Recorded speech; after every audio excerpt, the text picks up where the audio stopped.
what's up? So in this quick video I'm going to show you how you can do the text to speech on TikTok. So first of all we need to create a video, or you can browse the video from your camera roll also. So for now let's create a video.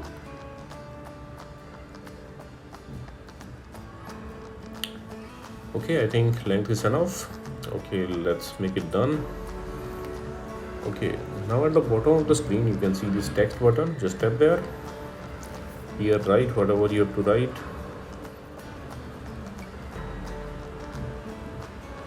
How to do text to speech. Okay, done. Now just tap on the text and you will see this pop-up. You have to tap on text to speech.